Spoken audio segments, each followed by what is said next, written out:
ओम श्री गणेशाय नमः। कृष्ण का नाम अनमोल बोलो कृष्णा कृष्णा, कृष्णा का नाम अनमोल बोलो कृष्णा कृष्णा।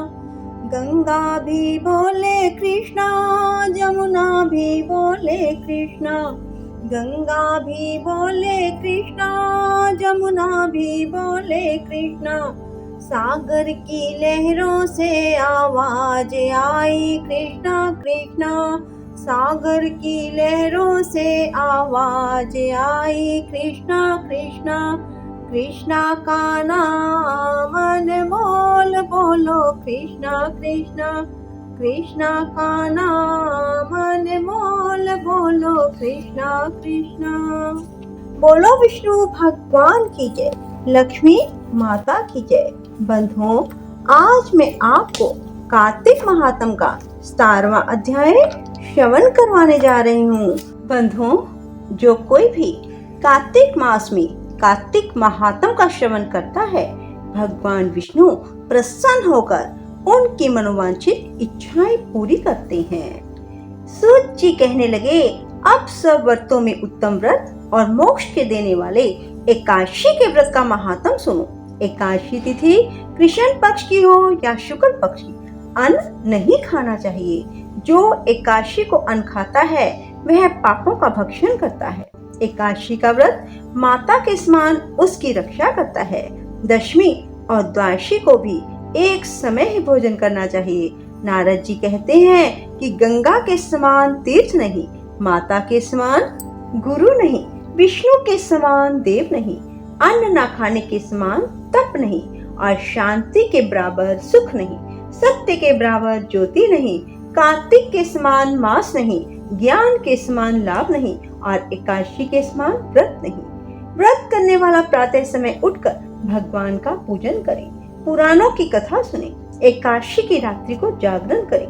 नारद जी कहने लगे, हे राजन, अब एक इतिहास सुनो।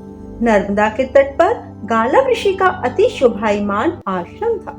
गालव का भद्रशील नाम का एक पुत्र था जो विष्णु का परम भक्त था।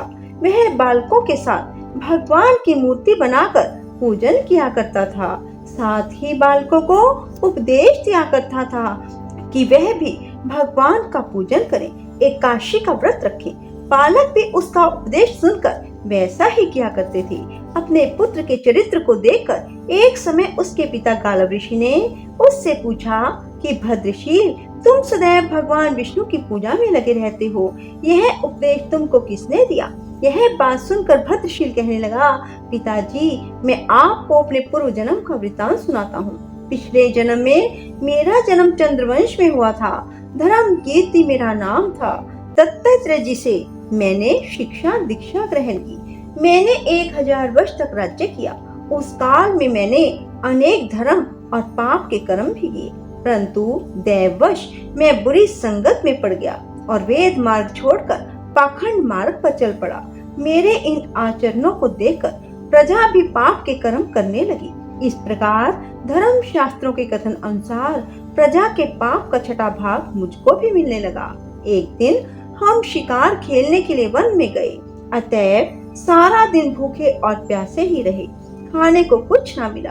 घूमते फिरते हम मार्ग भी भूल गए और शाम को नर्मदा नदी के किनारे पर पहुंच गए। उस दिन एकादशी का व्रत होने के कारण वहां पर एकत्रित अनेक वैष्णव भगवान का कीर्तन कर रहे थे। मैं भी भूखा प्यासा रहकर रात भर वहीं पर पड़ा रहा, मगर प्रातः काल होते ही भूख प्यास से दुखी हो मेरे प्राण निकल गए। उसी समय यमराज के दूत मुझको पापी समझकर मारते पीटते यमराज के पास ले गए।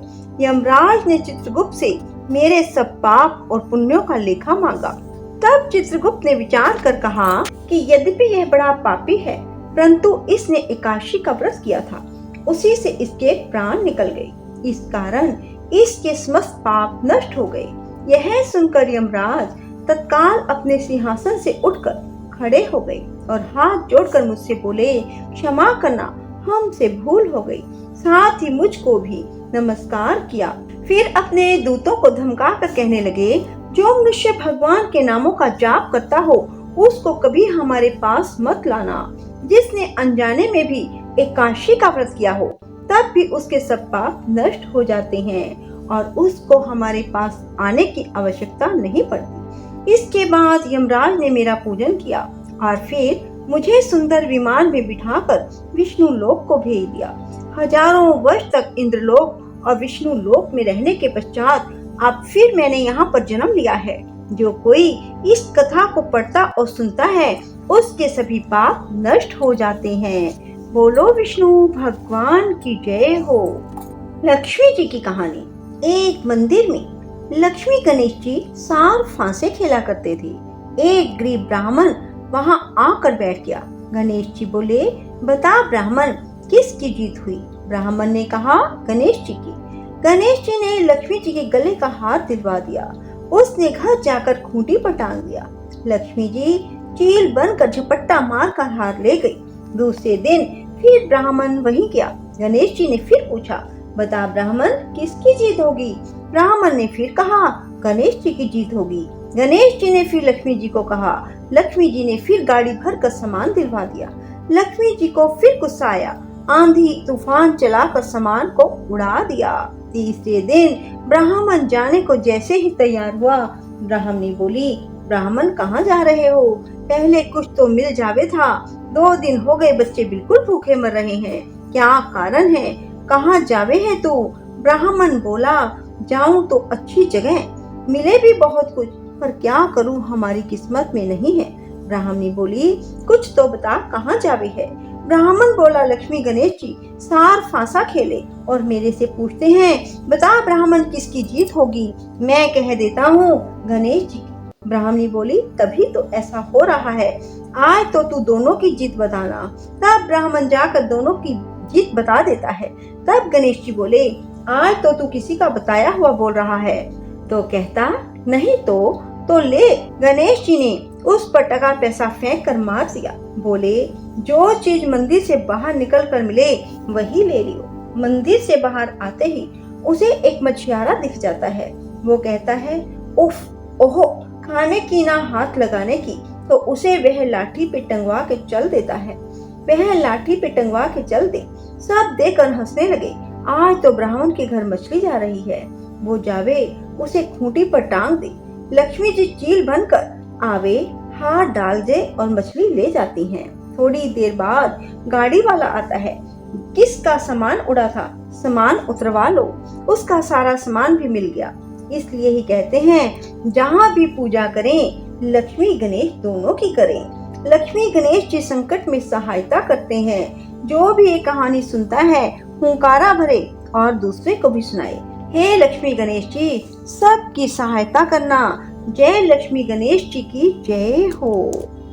बंधुओं, यदि आपको हमारी वीडियो पसंद आए तो इसे लाइक करने के साथ साथ शेयर अवश्य करना और कमेंट बॉक्स में राधे राधे लिखना ना भूलना। राधे राधे। जय श्री कृष्णा। धन्यवाद।